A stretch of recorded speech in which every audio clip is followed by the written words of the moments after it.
Beýik watançylyk urşunyna gazanlan ýeňşiň 75 ýylyg münasibetli esasy çäre welaýatyň Türkmenbaş şäherine geçirilip, ol uly buýsunçy, beýmeçwer ähmiýete eýe bolýar. Oňa uruş veteranlary, urşa gatnaşylan ýan ýoldaşlary, tyýla zähmet çeken veteranlar, Türkmenistanyň Goranlyk ministrliginiň Balkan welaýatynyň harby wekilleriniň, ýurdumyzyň döwlet serket gullugynyň serkerdelerdir esgerleri, watan gorowçylary, ýaşyl neslin we jemgyýetçilik guramalarynyň wekilleri, talip ýaşlar ýokary ruh welentlikde gatnaşdylar.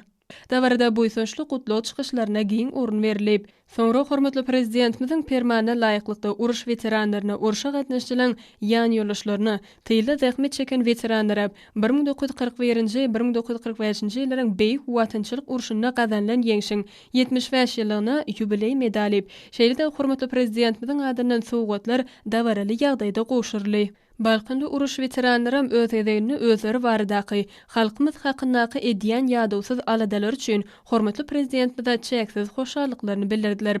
Şeýle ýatda galyjy ajaýyp dabaranyň dowamyna Balkan welaýat medeniýet müdirliginiň, Türkmenbaş şäher medeniýet bölüminiň sungy dusatlarynyň watan gahrmanlaryna mukaddes ýeňşe urşuň pajigaly ýyllaryna bagşlanan tolgundurjy çykyşlaram şowul bolup, bu ýerde ýanglanan döwrewap aýdym saatlarda da ýeňiş bayramynyň berqarar döwletimiziň batyarlyk döwrüniň, hormatly prezidentimiziň bütün älim çire meşgul bolan ägürt uly işleriniň, ýurt parahatçylygynyň, dost sogundygynyň, ruhy durmuşymyzyň wasby ýetirli.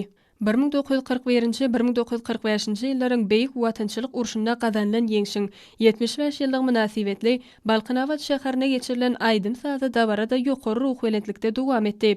Ony Balkanawat şäher häkimligi, Balkan welaýat harby wekilligi, welaýat gadyety, jemgyýetçilik guramalary bilelikde guradylar. Balkan welaýatynyň ähli şäherleridir etraplaryna ýeňşiň 75 ýylyg münasibetli uruş veteranlarynyň, urşa gatnaşylan ýan ýoldaşlarynyň hemem tyýla zähmet çeken veteranlar her biriniň öýlerine dobarlyp, olary hormatly prezidentimiziň permanent laýyklykda 1941-nji 1945-nji ýyllaryň urşunyna gazanlan ýeňşiň 75 ýylygy atly ýubiley medaliniň hemem bayramçylyk sowgatlarynyň gowşurylyş dabarlarym aýratyn ähmiýete eýe boldy. Beýik ýeňşiň 75 ýylyg münasibetli dabarlar soňra Balkan welaýatynyň taryhy we ülkäni öwrenş muzeýinde dowam etdi. Dabara gatnaşçylar bu ýerde muzey gymmatlyklary bilen içgin tanışdylar.